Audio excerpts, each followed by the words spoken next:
My name is Ian O'Connell. I come from Hamilton in Western Victoria. I've got a prime land property there, but also a large part of my life has revolved around working dogs and still does. I run a lot of working dog schools there, and it's been a large part of my life, probably over 40 years.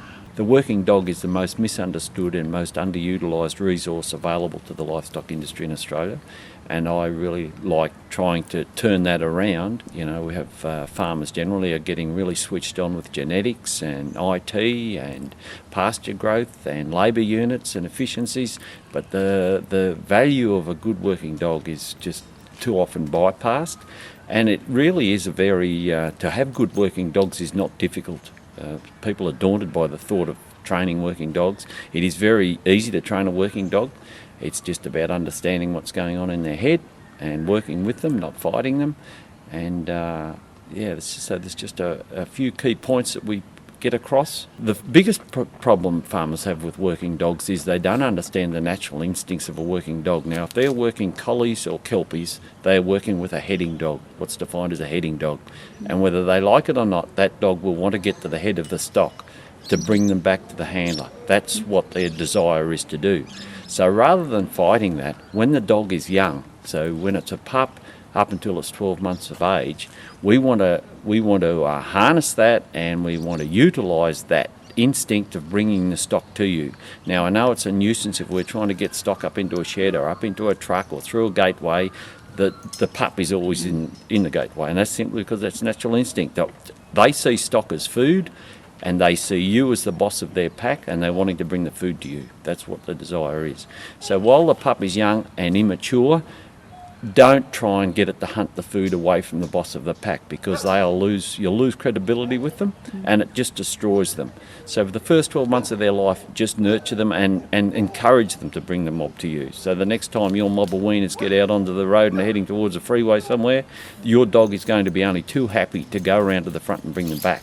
Whereas if you take that instinct out of them when they're young, before their mind is fully developed, and those weaners are heading towards a freeway, well, that pup is not going to be game, or that dog is not going to be game to get to the front of them. So number one is utilise the natural instincts while they're young, and encourage it, build their confidence up, let them think that you're a good pack leader, and then as they mature, then bring them around and get them to start working what we call off balances, where they start driving the mob with you at the back, and driving a mob across a paddock, through a yard, wherever, and they'll accept it. But too many people put too much pressure on the young dogs and make them do it when they're young. Destroys the dog. As I said, I've been involved with working dogs for 45 years, I guess, and over that time I've made a lot of mistakes, especially years ago, and I've learned off a lot of other people, and over those years I've developed a system for training my working dogs. So even though every dog is different, I've never seen two the same, I pretty much put them through the same system. And I'm just referring to it. On the bottom we have instinct. We need to identify, have they got that heading instinct? And if they have, well, you can start training them. If they haven't, well, they may well end up just as someone's pet. But first and foremost is instinct. Care, looking after them. These guys are elite athletes, and we need to treat them as such. And we shouldn't take shortcuts with their nutrition, housing. Look after them. Treat them like they're your best mate, because they will become your best mate. The next one is bond. We spend more time with these guys than we spend with our own families, so we need to develop a very special bond with them. They'll go out of their way to do whatever they need to make you happy and get the job done. So form a very close bond. The next thing we need to develop with them is they know their name, but we need them to respond as soon as they hear their name, so that even if they think they're very busy doing their own thing, as soon as they hear their name, they need to respond instantly, whether they're right beside you or whether they're 500 metres away from you. So we go through a process of teaching them to respond immediately to their name. It's the attention grabber. The next thing we do is to get some control of them. Teach them control. There's three things to get them to sit on command, stay on command, and to come to you with a call.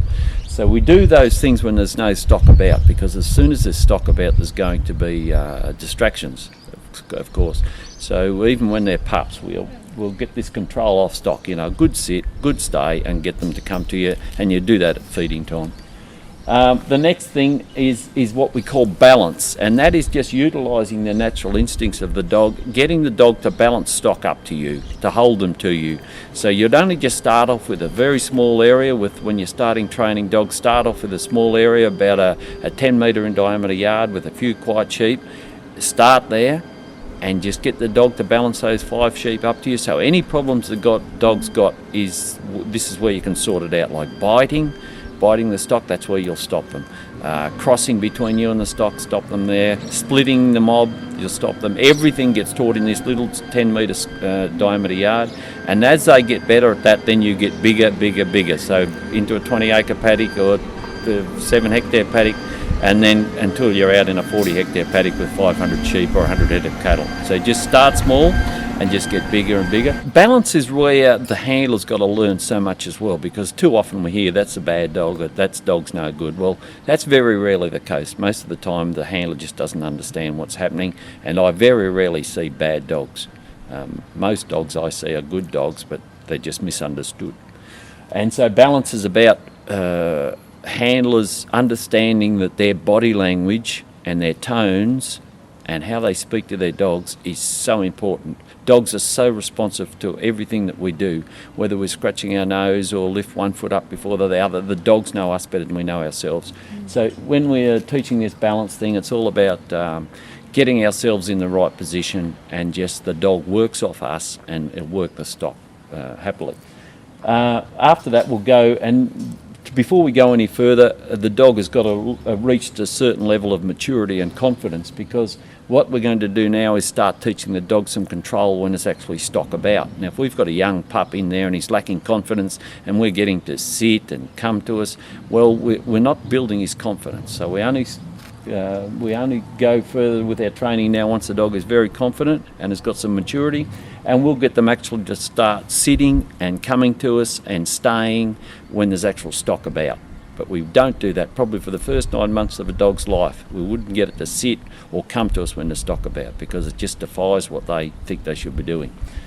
And the next one is steering. So we'll teach steering commands. There's pretty much 2 lots of commands we need with working dogs. There's steering and brakes. So we need to get them either to go to clockwise or anti-clockwise around a mob, and we also need to get them to stop. So steering and brakes.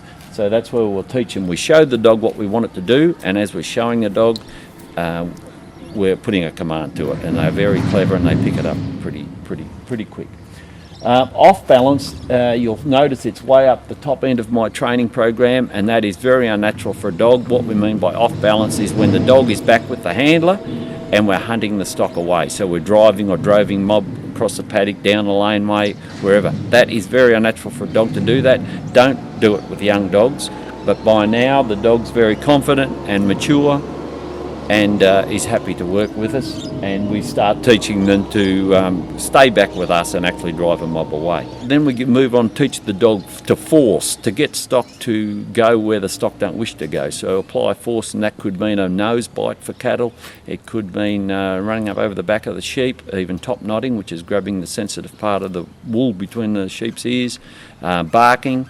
So we leave that until later on. If we just get a pup in there and start teaching those things about backing and barking, well, the little pup thinks, oh, this is great, this is all I have to do. But it's very important that we get a lot of calmness happening before we get up to there. So force is getting towards the end of the training program. And distance. Distance, what we mean by distance is the gap between the dog and the stock. So if we send a dog out around a paddock to muster it and they cut in too close, well, we need to get some distance on that dog. We need to kick it out wider, and all that starts right back in your small yard. And as you're getting bigger, you just make sure the dog is kicking out.